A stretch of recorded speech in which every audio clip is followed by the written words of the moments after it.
Thanks Hello, for Robin. subscribing and listening. What's up? Here is some bonus content What's for up, you man? since too much Can you see Robin me? I can't McAuley see is you. never enough. Well, this And is I radio, realized so that I this didn't have interview your yes, video it is. was turned never on. Yes, it released is. on the Forget that. podcast This is just platform. radio, but I love It's a looking at previous you, man. conversation with Robin that Don't took look at place me. a couple of I'm years looking ago at you. to promote How his are you, my friend? 2021 Happy New release, Year. Happy- To you and your Standing on lovely the Edge. wife. So here it is, Thank a you double so much, shot and Happy New Year to of you Robin and Gina and the McAuley boys. on the I saw Ron Keel recently podcast. that she completed a degree and is rocking her new career as a nurse.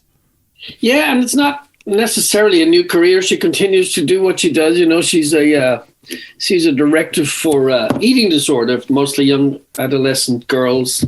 And the nursing thing has been on our bucket list since we've known each other. We'll be married 30 years this year. And since the Vegas show, since Rock Vault ended throughout the pandemic, she said, hey, this would be a good time for me to go to nursing school. So she did, and got a nursing license, and she was one of the first of the frontliners to be upfront with the vaccines and all of that sort of stuff. And she's able to utilize it in her job whenever she wants to. It's not something that she needed, but she just wanted that nursing license, and she worked her butt off. And she's now into doing more. That is wow, that's fantastic. And our son Casey just passed his college course for EMT, and he takes his nationals next week, and he's thinking he wants to go on to be a paramedic. So they didn't get it from me, Ron. Well, they got the heart, the spirit, the work ethic, and the desire to do good things, man. You know, just like you. And so I'm so proud of them. They're just doing a great job. Yeah. No doubt, man. That's fantastic. How are you guys doing? You guys are good? We are freezing our asses off here in Sioux Falls, South Dakota, but I'm headed to Mexico tomorrow. I see you just got back from there. Dude, I got back in late last night. You know, I was talking to somebody earlier this morning, and it's funny how a shower of rain, man, brings the country to its knees. The country to its knees. We had just ugly delays yesterday, you know. And but we got home. I got home really late. I got up early this morning, ready so I could talk to you, man. Oh, that's awesome, man. You are doing the meeting. What part of Mexico are you going? Excuse me? Where are you going? I'm going to Cozumel for 5 days. Oh, good. Fun, I hope.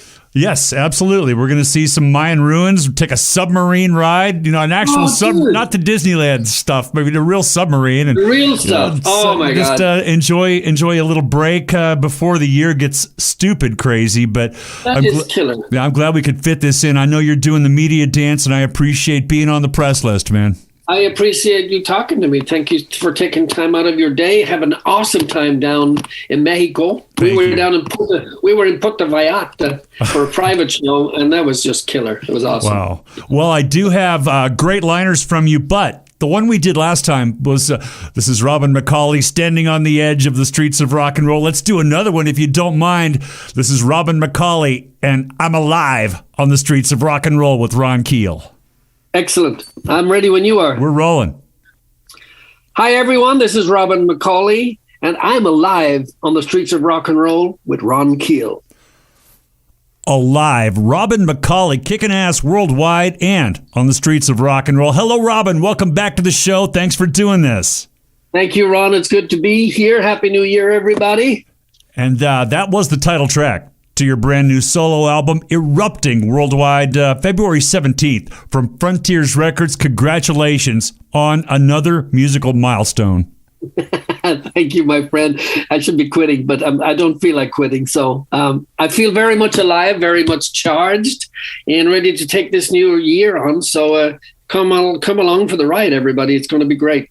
You've always exuded that confidence, that strength, that passion. You're very comfortable in your own skin on any stage, in your music, and let's not confuse comfort with being laid back, because this new album is anything but laid back. But man, if I may say so, you sound even more confident and comfortable than ever on this release, if that's even possible.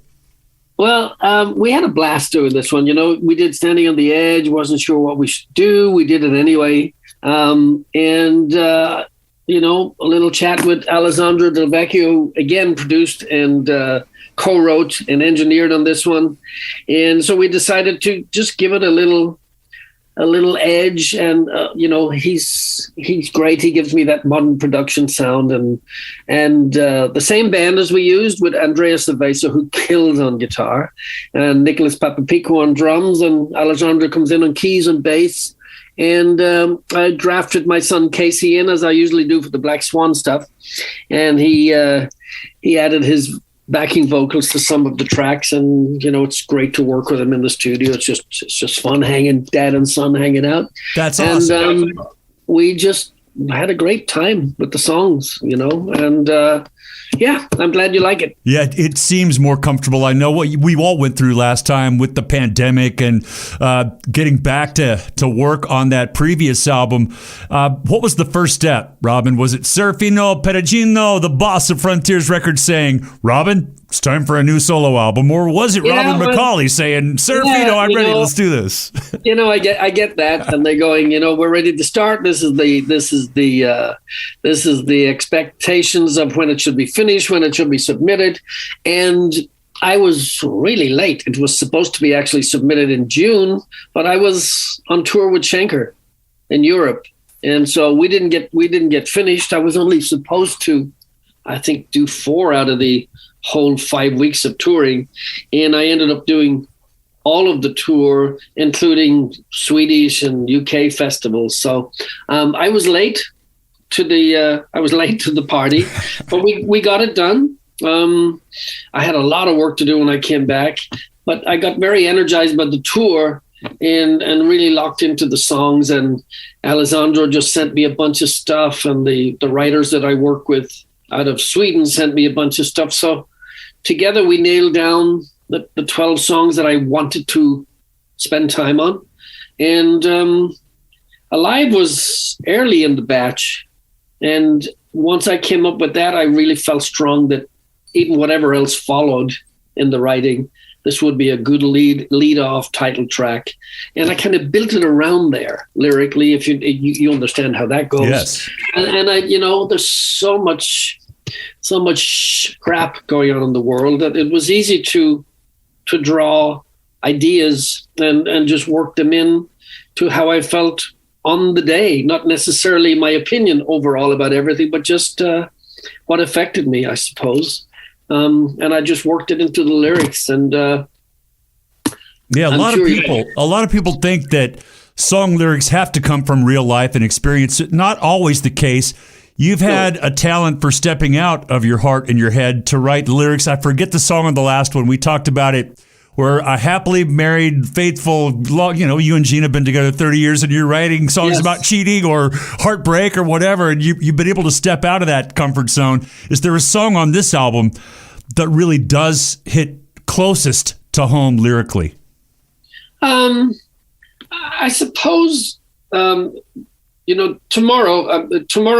we'll drop the second single tomorrow with a very interesting video.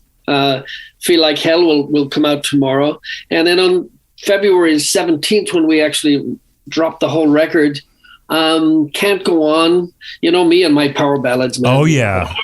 That is a very special song, man. I was going to mention that one. That one wrecked my day. It's a beautiful song. It's when I got the music for it, it just hit me immediately, and I went, And in fact, Frontiers came to me and they said, "Hey, so we're looking at singles, and we're thinking maybe for the third one, maybe Endless Mile or Can't Go On." And then they went, "What are we thinking? You power ballads is your wheelhouse." Yeah, yeah. and maybe that's good or bad. I don't know, but I always feel comfortable doing it, and I always seem to come up with a good, catchy, heartfelt, passionate lyric. And it's me saying this to you, but it's a great song. It really is a beautiful piece. That's all it is. Highly recommended. Yeah. One of my standout tracks of many on this record. I Can't Go On. Dropping February 17th with the album. From the last album, you created the vocal blueprints, as I recall, in your home studio, and then recorded the final master vocals with Andy Zuckerman in his studio. Anything different about the vocal sessions or the procedure for this album? Same, exactly. We just down the same rabbit hole. Yeah. I demoed them here at home. pretty much lay out the plan. Andy, poor Andy. You know, when I get to Andy, all he gets is the stems. He has no idea what I'm going to be doing. At least he didn't on Standing on the Edge. But on this time, Alessandro actually sent him the rough guides that I put down on the demos. So he kind of knew what I was going to be doing. And I don't really change too much from the demos.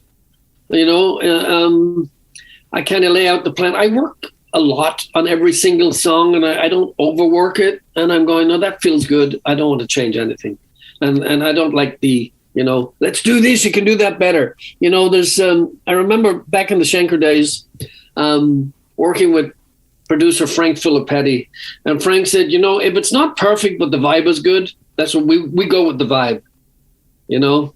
And that's I kind of took that with me all the way through. And absolutely. I get it. It has to speak to you. If it's like forced and it's like it's just, you can hear it. I can hear it and I can feel it. And I don't actually work like that, you know. Very powerful. And I love talking about singing and the voice and recording with you. It feels like, for me, it's like free therapy. When you know how it goes. It's you know, you step up to the mic and you just do what you do. Yeah, you know? Part of me, and this is just me, and the fans, I think, expect this from us as we get a little older. I mean, I'm deep in my 60s now, and I feel that pressure to prove myself that, yeah, he's still got it, you know, and that's the gauge by all of the singers from our generation. Does he still have it or not? And you've got it maybe even more than you ever did.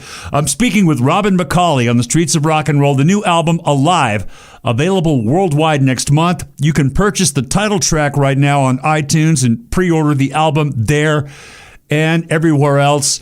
And once again, you mentioned you've got the same musicians and producer behind you, the Wrecking Crew, the Italian Wrecking Crew, I call them. Producer Alessandro Del Vecchio. I mean, Alessandro's on my show more than I am. With all the great stuff he produces and Frontiers releases, they make my job very easy. And let me just tell you, he's now a dad. Oh.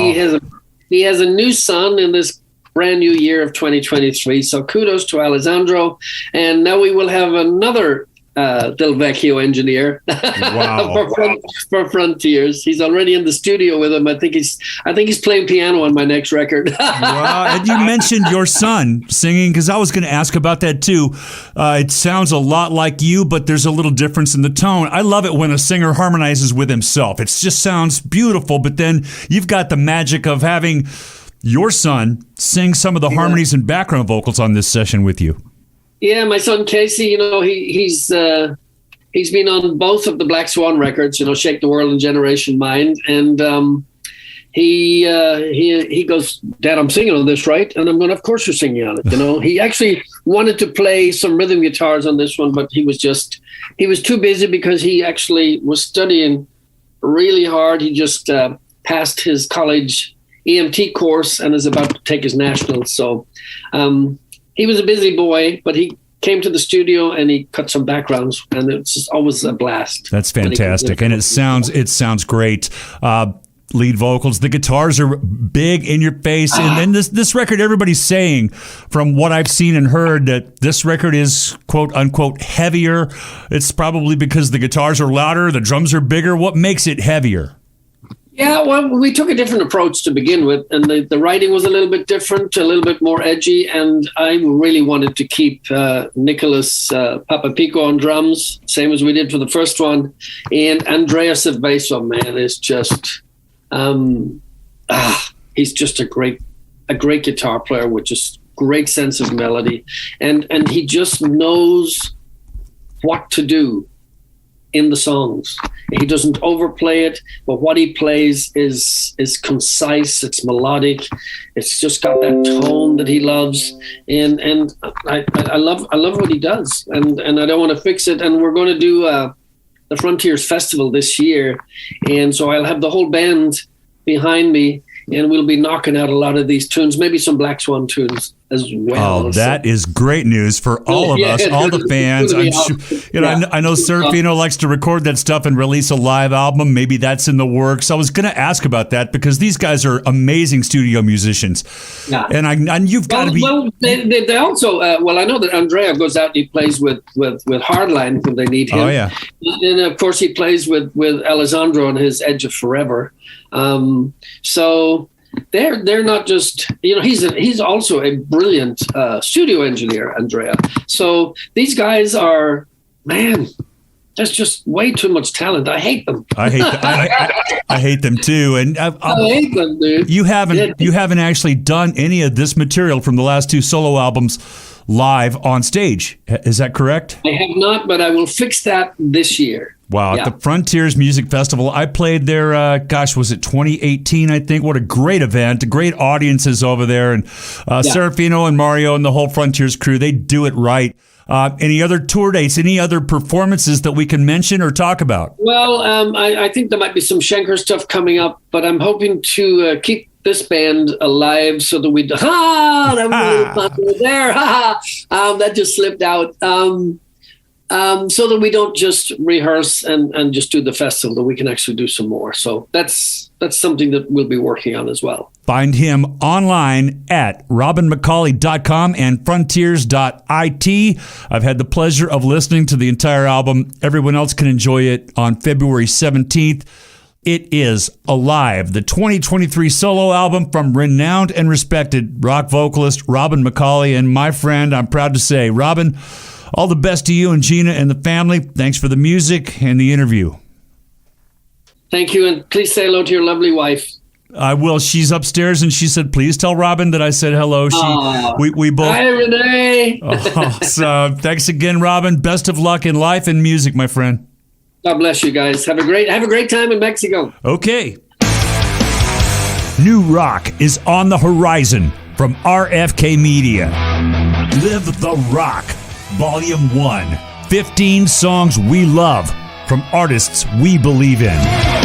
Featuring RFK Media recording artists, The Fifth.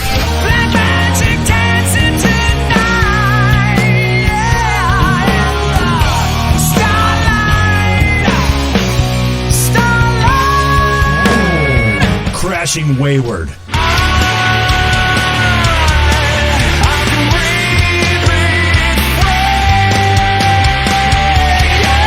Ron Keel Band. When this is over, I'm gonna join up with the band. And the new single from RFK All-Stars, American Thunder. Listen to KRFK Radio for artist announcements and a chance to win a signed CD. And pre-order your copy of Live the Rock now at livetherock.com. Thanks for subscribing and listening. Here is some bonus content for you, since too much Robin McAuley is never enough. And I realized that this interview was never released on the podcast platform. It's a previous conversation with Robin that took place a couple of years ago to promote his 2021 release, Standing on the Edge. So here it is, a double shot of Robin McAuley on the Ron Keel podcast.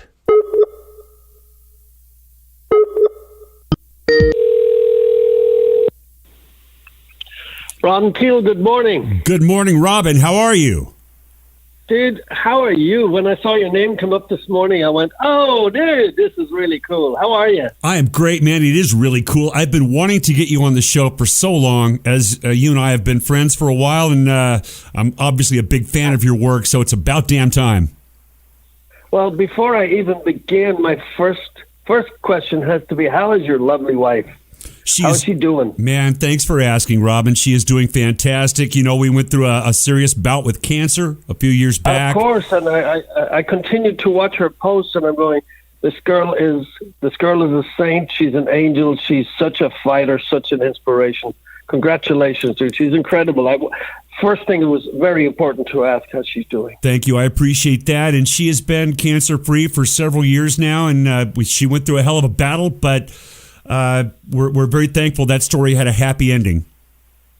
excellent, dude. Excellent. And your wife as well, Gina, just celebrated a birthday, and I believe I read somewhere she was graduating from medical school or nursing school or something like that. She's not there yet. It's her birthday on May the 4th, so May the 4th be with her. Awesome. Well, happy birthday, Gina. But I'm having a little shindig for her tomorrow, and she will graduate in November. You know, we've been together 30 years, and being a nurse has always been on her bucket list. And with me being out on the road so much, and her taking care of what were small twin boys, now 22-year-old men, when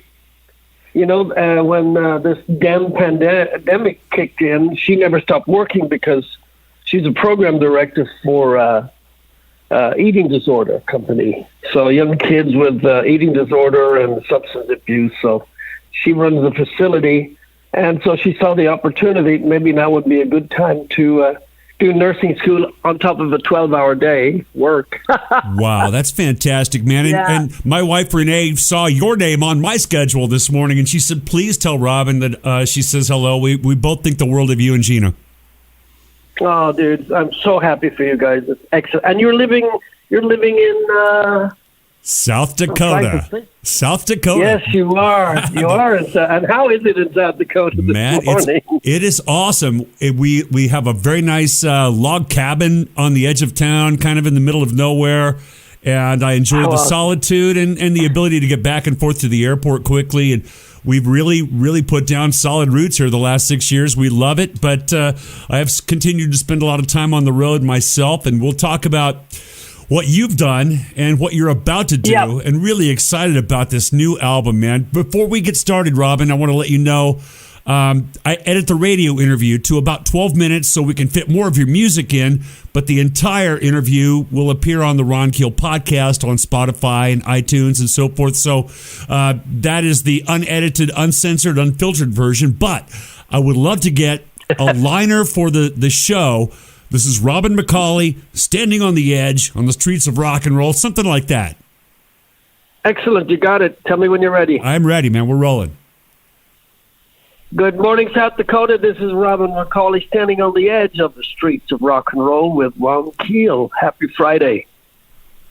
Standing on the Edge, title track to the new solo album from Robin McAuley, renowned vocalist for the McAuley Schenker Group, Black Swan, many other projects. The new music video for that song has already racked up well over 100,000 views on YouTube, and we're all standing on the edge, and I'm pumped to catch up with the man behind that music. Hello, Robin. Thanks for putting me on the press list, man. Good morning, Ron. You are my first and my last and my everything, man. Wow. I'm glad we got that one recorded. Dude, you and I have known each other for years. We've been fans. And I've been your fan for a long time and really enjoyed getting to know you during my years in Las Vegas. I'm a fan of your voice, your music, and your aura. I'm not sure how else I could describe it, man. That charisma and energy that I've always enjoyed and admired about you. Very cool to have you on the show. Congratulations on this new release from Frontiers Records, which hits the streets this week. Thank you. Yeah, we hit this a week from today. Standing on the Edge will drop, and something to do in the pandemic. better than watching the worst movie ever, right? Which this year really has been for everybody. You sunk your teeth and your heart and soul into creating this new album. I'm anxious to get into that creative process in a moment. But first of all, describe the new album to our listeners who may not have heard it. Of course, they just heard that title track. Tell us about the album itself and what it means to you. Just to digress a hair, we released in 2020, being part of Black Swan. We released, Shake the World on Valentine's Day in 2020. And we kind of segued up to March 4th, which would have been my last Vegas show. And I was actually supposed to go perform with Schenkerfest, Michael Schenkerfest, sold-out tour of Japan, leaving on the 6th. That, as we know, never happened. Yeah. The gates were closed, and the year was just a big dark cloud. And Nobody saw that one coming. And as I said, the worst movie we've ever seen for the rest of the year, and still going on, although we're coming out of it now, thank God. So the label contacted me and said, hey, we think that to keep the momentum, you should do a solo record. And I'm just not up for solo records. It's just not my thing. I like the security of a bandmates, all of that sort of stuff.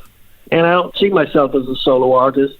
So I kind of more or less declined the idea, thought it was like a really ridiculous idea, simply because, Ron, what would I do? What would I do? What kind of material would I do? What kind of a direction?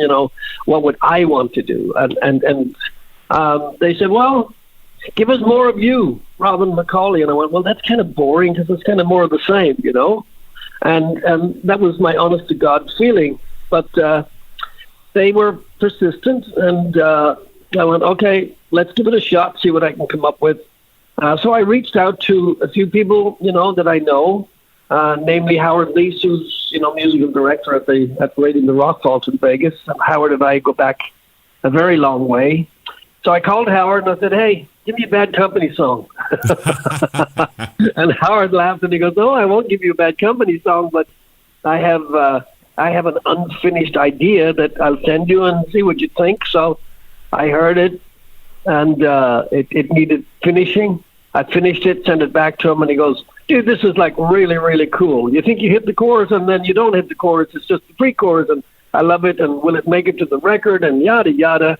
And I went, I don't know. I have to submit everything first. And then I moved over to my old keyboard player from my Grand Prix days, because everybody was asking the question, will there be a Grand Prix reunion?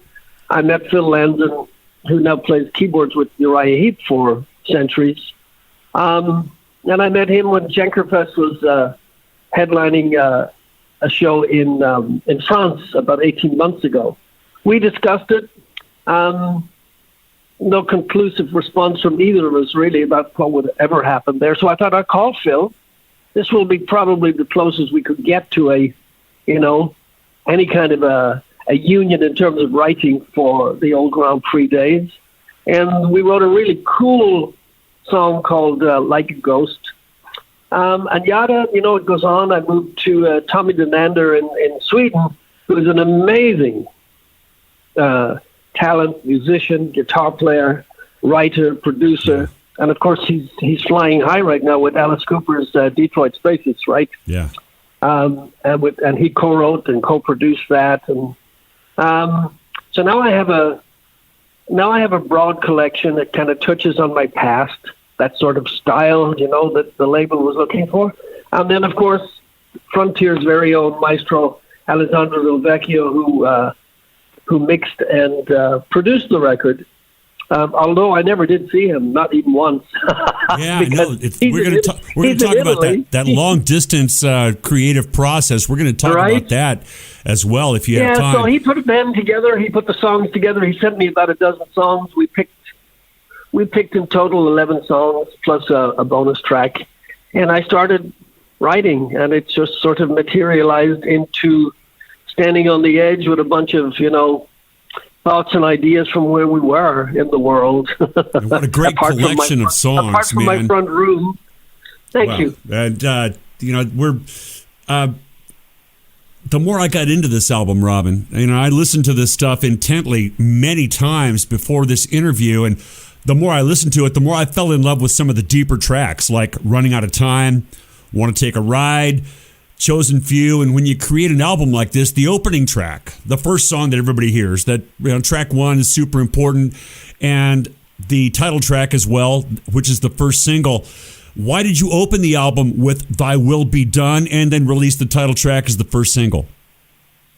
That's a really good question. Alessandro, producer, and myself, we thought for sure Thy Will Be Done would have been the lead-off track. So many people go for, the title of the album and then the title track as the lead-off. I don't really care about that sort of stuff.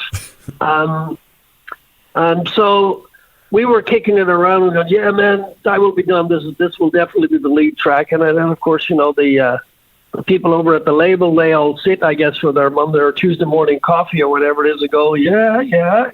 No, this will be the track. Yeah. And then they basically go 1, 2, and 3. These will be in this order. This is what it will be. And I went, well, whatever. You guys know more than I do. Hindsight is a wonderful thing. It turned out to be a cracker for me. It's a great song.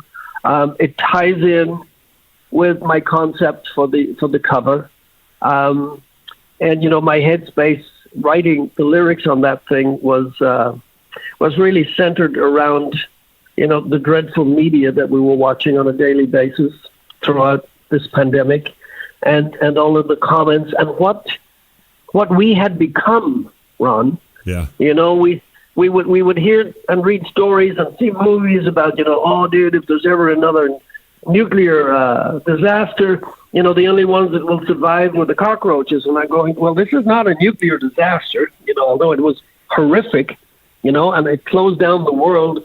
But suddenly the cockroaches that we were discussing much earlier are now coming out of the sewers and turning our cities and streets into what? Is that who we are? So I just sort of got beside myself and just started. Man. No, it's cool. And there are no wrong decisions in that process of trying to figure out. And I'm fascinated by this, being an artist and a performer, singer, songwriter myself. Fascinated by how other artists put together the album sequence. That's always one of the most difficult choices that I make when I'm releasing a new product, is which song do I lead off with. And as I was listening to this album, I kept hearing other tracks that I thought, man, I would have started with that one. And even the last track, the very last track, Running Out of Time, I thought, what a great album opener. No, you're absolutely right. But if you're at all interested, but if you actually, my idea with the concept was how would gargoyles way up high, just gods, how would they view all of this now, tomorrow, next week, next month, next year, looking back, whatever it is? How would they see this mayhem and this disgusting whatever it is that we have become, instead of bonding together and getting through this, more unified, and where we're going at each other's throats, and for a multiple of reasons. And so Standing on the Edge, to me, was we have an amazing opportunity. This is not about politics. This was just me, with a lot of ideas on my head, just spitting it out every which way. I'm no poet, but I just spit it out or spat it out, whichever is the correct way. So if you look at it from Standing on the Edge, we're kind of on the precipice of going forward. We can do something really good. We can make some really positive changes. And when you get to the end of the record, it kind of meanders. It's a solo record. I've tried to make it a little bit interesting and a little bit different. And by the end of it, we're running out of time. That really spells it out. We have an opportunity. Don't waste the time. Don't overthink this. We've had a chance. We've made mistakes. And before you know it, if we don't make those changes, we will be running out of time. And in between on the record, we can jump ship a few times and then get back on board, and we can run away, or we can come and take a ride. I like that, man. I like that. And my whole goal with discussing the deeper tracks and even that final track, Running Out of Time, is to encourage our listeners to listen to the entire album, top to bottom. That's an album experience the way it's meant to be. And I'm talking to Robin McAuley, solo artist from McAuley Schinker Group, survivor, Raiding the Rock Vault, and all that. We'll talk about more of that, but I'm still into the songs, man. The Howard Leese track that you had mentioned, the quote, the Bad Company song, Supposed to Do Now, which is a fantastic song. And let me clarify, Alessandro and Howard Leese and so forth, they sent you the music and you put words, lyrics, melodies on top of that, correct? That is exactly right. Yeah, I wrote all the lyrics, all the melodies. And Howard sent me an idea.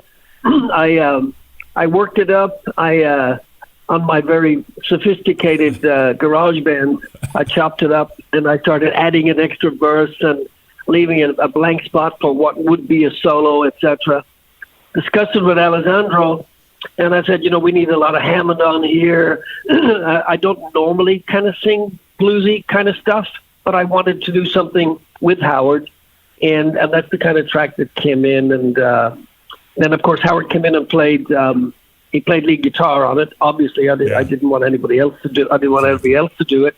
And it turned out great. Howard liked it. That was important to me. Absolutely. And the label really liked it, so it was a win-win situation. Well, I think it's really cool because the subject matter of that song, and you and I were talking before we went on air about our wives and how happily married we are, and you and Gina have been together 30 years, and Renee and I. And to write a song like that, that's not exactly a happily married lyric, so to speak. Renee always asks me, I just wrote, Robin, just between you and I just wrote a really great cheating song. I mean, it was the best cheating song of my life. And the only way I could write a song that talks about being, cheating or being adulterous was because I'm so happily married. Let's clue the listeners in on that songwriting process. How can a happily married guy who's been with the love of his life for 30 years write a song like that? Yeah, and I can come right back at you because my wife has for 30 years said, "Who's that about?" And so as a sort of a payback tribute, if you will, and I don't normally, if ever, write songs about my wife. I don't know why, really. Maybe because I think people will go, "That's just so soppy." But actually, on the record, I thought since it is a solo record, I actually wrote Late December, all about my wife. So that track is completely dedicated to her on her birthday year. That's awesome. And a highlight of the album, I might mention, Late December. I do believe it's track 3 or 4. That one really grabbed me as well. And yeah, who's that about? So I get it. Yes. That is all about my wife. And we did actually meet. Her first visit to me here in the States was actually on Christmas Day. So, wow. Yeah. That's so awesome, I'm getting all teary-eyed now and telling you all of these stories. We'll get back to the technical stuff now. Back to the technical side of things. Robin, in the modern age, so many of us recording at home, and you mentioned your extensive skills with GarageBand. We're all at home recording, sending files to our musicians and producers all over the internet. How do you navigate that process? Did you record these lead vocals at home by yourself, or did you go into a studio with a producer? How did that process unfold?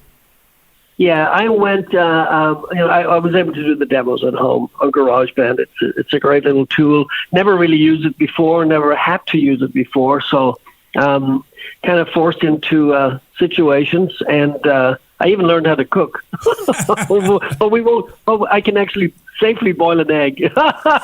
Wow, I'm impressed. Yeah, I know. So yeah, I was able to do the rough demos here at home, but I did need a studio. Not easy to find during this time. But Jeff Scott Soto, actually, who's on Frontier's label, and a good buddy of mine, and Jeff recommended Andy Zuckerman, who is not too far from me, where I live. He's like 20 minutes. And so Andy said, "Yeah, I can do it. I won't be able to do it till maybe evening time." And I said, "Well, Alessandra really wants to kind of zoom in and be part of the sessions. And, Italy is 9 hours ahead of us here." And I went, "There's just no way this dude's going to be on Zoom at 4 o'clock in the morning, and there's no way that I'm going to be stopping and starting, waiting for him to wake up." And I said, "Look, yeah, okay, let's do it that way." So I'm one that's I'm very, excuse my term, but I'm very anal about preparedness. So I had everything worked out. I had a blueprint and set it up with Andy. I picked a Sunday afternoon, picked the mic that I want. We had everything set up. There was just me. He mostly does soundtrack stuff, so the studio wasn't open to anybody else. And he works from his home studio. Great setup. And I literally walked in on a Tuesday night and a Thursday night, sometimes on a Sunday afternoon if he had the time. And I call him in the morning and go, pick number 6, pick number 7, because that's all he knew. He only knew the tracks by numbers, and they were in a very rough format, no lead breaks, nothing, no overdubs, anything at all. But just bass and drums and rhythm guitar. And so that's how I did it. I'd go in with my blueprint, and I went, this is what we're going to do. And if I couldn't sing it, I'd go, see you Thursday. I'll see you Thursday. Because I will tell you, talking about technical stuff, I hadn't actually sang for like 6 months. So from March through, I was like at home. I was writing the stuff. There was no big rush on it. And then when it came to me to do my job, I'm going, man, I actually haven't stood up to the mic really seriously, and started to try and wail a little bit. So the opening strains weren't pretty, and so I went back to my drawing board. Broke out the old facial steamers and all of that sort of stuff, and came back in, and we were ready to rock and roll. Wow. And we knocked it out. And as Andy said, it sounds like it. You were just standing in the room. Tracks are just like they were recorded. So and the voice. Alessandro, the only thing Alessandro added, I think, was he added some backing vocals to "Running Out of Time." That's the only added thing that he put on there. Now, the vocal tone on the record is classic Robin McAuley. I mean, one thing about your tone, your actual vocal tone, it has not only maintained its strength, range, and delivery through the decades, I think it's gotten better. I listened to the original solo album, Back in Business, also to prep for this interview, and I was blown away by how much better your voice sounds now than it did then. Thank you. I think I'm a better singer now. You hopefully learn as you go. I developed more comfortable techniques. Don't have to push it as hard. It seems to come a lot easier. It's not supposed to at my age. I think that's the rule of thumb. But I'm lucky. I do take good care of the old gas pipes. Absolutely. That is, it is fortunate. It's genetics, it's training, it's heart, it's soul. It's a whole combination of factors. And as I get older as well, I'm in my 60s now as well, Robin, and we are measured by the strength of our tone as we mature, so to speak. So I was interested to speak to you about that. The warm-up techniques, do you have a particular time of day? Are you a morning singer? Are you a night singer? Your warm-up regimen, anything like that you could pass on to me so that I can still be doing what you're doing? Well, at least doing half what you're doing here in a few years. No, that's an excellent question. Normally, I like to go for around noon, 1 o'clock. That's kind of where I shoot for. When I worked with Andy did not have studio availability time until 7 in the evening, and I honestly was a little concerned because I went, I'll have already peaked, even though I'm not singing, but I will mentally have worked myself up to it, that when it comes to, seeing red, I just won't be able to deliver. But we were in different circumstances, and I went, okay, we have to deal with this. And it worked out great. All my Black Swan stuff was all done sort of mid-afternoon. When I always feel, I suppose, mentally, I'm not a night person particularly. I don't like staying up late. I love early morning, so I'm up very early in the morning. So my go-to time for recording is usually 12, 1 o'clock, and then we'll work through that for at least 3 hours. As Andy said, if you don't have this in 2 hours, good night. That's all she wrote. Yeah. Wow. Because if you come in and you're prepared, you really should have it within the first hour. Every single time I really had it, including background vocals, within like about an hour and 15, hour and a half. Yeah, I'm the same way. I'm really I appreciate that input and insight. Being a singer and trying to share with our listeners what we all do differently. And I interview a lot of great singers on this show, and I usually end up asking these technical vocals type of questions. I'm a morning guy myself. By 7 o'clock at night, I am spent. I've already exhausted the energy of the day, and I would much rather start early afternoon as well, like you have done with this. And while you mentioned Black Swan and those sessions there, was that done with Jeff Pilson producing, or how was that process on that great Black Swan record? We've played a lot of that music on the show, and we're going to talk more about Black Swan in a moment, but was that produced by Jeff Pilson at his place, or how did you record those vocals? Yes, that was all recorded at Jeff's studio on that great 67, man. That great. Man, I just love that microphone. He goes, that microphone loves you, and I'm going, yeah, and I'm keeping it, so don't look for it. We're done. You should. And it's an old one. It's really good. Robin McAuley has never met a microphone that didn't love him. I'll tell you right now. Yes, he has. I will tell you stories. Back when. You'd get into a studio, which I'm sure you've done yourself, and you'd meet the producer, dude, I've got the perfect mic. And then he'd have like 5 or 6 mics set up in a circle, We're just going to, dude, I know which one we're going to go for, but we're just going to try it out, just so we can put it to rest. And I'm just going to tell you right now, we could save a lot of time. And either this 67 or this 87 is where we're going. Yeah, dude, but this is a new mic. I really want to try this one out. And sure enough, 2 hours later, just a little more, man, we're almost there. And I'm going, you know what? I'm going home. I'm just spent. Yeah. I'm not in the mood for singing anymore. Just last week on the show, we celebrated Michael Wagner, the legendary producer. Oh, yes. We celebrated his 50th anniversary in retirement, and I got to work with him in 87. This is how cool Michael was. I didn't even tell this story last week on the show because I had Michael Sweet from Stryper and Don Dokken and Mark Kendall from Great White on the show. But I was in the studio doing an acoustic overdub, acoustic guitar. And Michael whipped out this huge, like 3 feet long, he called it a shotgun mic or whatever. And he whipped this microphone out for the acoustic guitar. And as I'm doing the acoustic guitar overdub, I just started singing along. And Michael says, we use this mic for you. And that's the mic we ended up using for the entire session. It sounded fantastic. But he was one of those producers who, he didn't care about the rules. He just wanted to make it sound good. Yeah. And ultimately, it has to sound like you. With Andy, we went through. He has all of those mics, and he has the blue. Have you ever tried the blue? I don't know. I don't think so.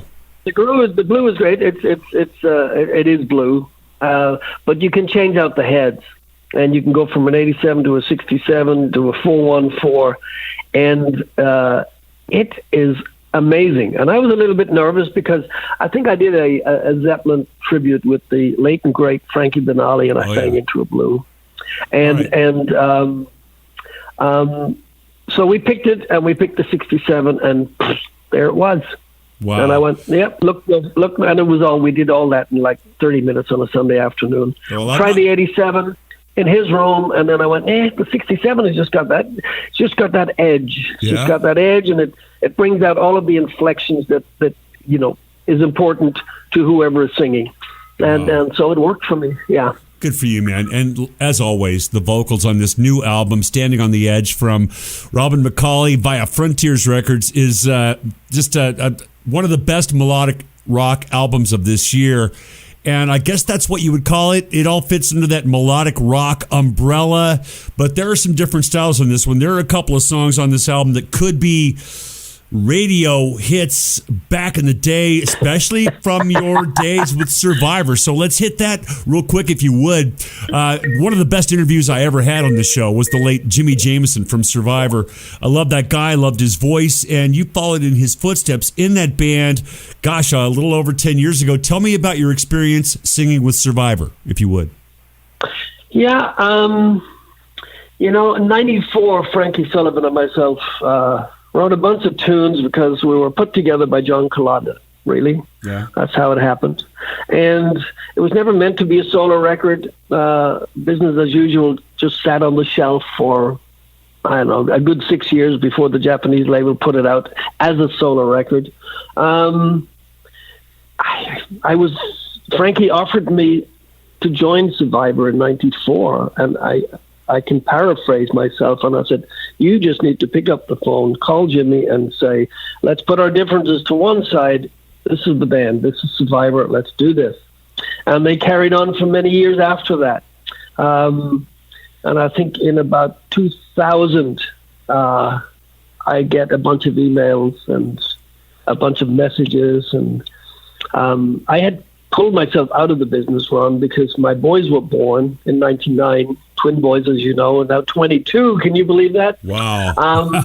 Yeah, I believe it. So I decided I didn't want to be out on the road. I needed to be home, watch my boys, family first, and then the rest will follow. Good for you, man.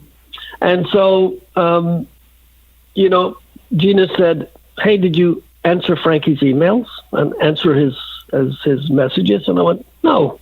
And she goes, well, as a courtesy, don't you think you should? And I went, I know what he wants. Wow. I know what he wants, and I don't want to do it. And really, she kind of pushed me into a corner, and she goes, well, at least talk to him and just tell him what you're telling me, and then put it to rest once. Yeah. So I called him, and he goes, are you ready to do this, McAuley? And I went, Sullivan, go away. I don't want to do this.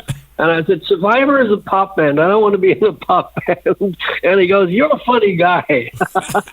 Next thing I know, I'm on a plane and I'm going to Chicago, and I'm like running down about 30 songs. And like a week later, I get an email going, well, that list that you went through in the rehearsal room, well, guess what? We're playing a festival with Eddie Money, like just outside of Chicago. And I'm going, but dude, I don't even know the songs. You'll be fine. And so five or 6 years later, and I remember I didn't even know the lyrics, and what a catalog of great songs, but fast forward, Tommy Denander had worked with Jimmy Jamison, and the label had said to me, when you're done, give me a little bit of Survivor, give me a little bit of Robin McAuley with Macaulay Schenker, a little bit of Far Corporation, a little bit of Grand Prix. And I'm going, that's going to sound terrible, And they said, it's a solo record. You can play with your voice, just be who you are and do all the different styles that you enjoy doing. And that's kind of where it went, Wow. And Do You Remember it's a wonderful song. It's got very much Survivor-ish type traits to it. Chosen Few, on the other hand, excuse me, also written by Tommy and myself, is definitely not a Survivor type song. But Do You Remember absolutely is, and it's a great. I wrote it up, sent it back to Tommy in a rough format, and he goes, I just love this, dude. I don't hear any changes. This is going to be great. Yeah. Let's hope they pick it. So they did. They picked both his songs. And they did the right thing by picking that song. What a great tune, and really great stories and content there, Robin. Thank you so much. Let's touch on Thanks a couple for having more things. me, Ben. It's awesome. Do you have another interview now, or do we have a couple more minutes? Yes, I do. That if you heard loud noises in the background, that's who it was. My guest this week, Robin McAuley, vocalist for Michael Schenker Group, McAuley Schenker Group, and a great new album, Standing on the Edge. I encourage everyone to listen to this thing top to bottom. Robin, thank you so much for joining me. Best to you, Gina, and the family in life and in music, my friend. Thanks for the interview. Thank you so much. I talk too much, but thank you for having me.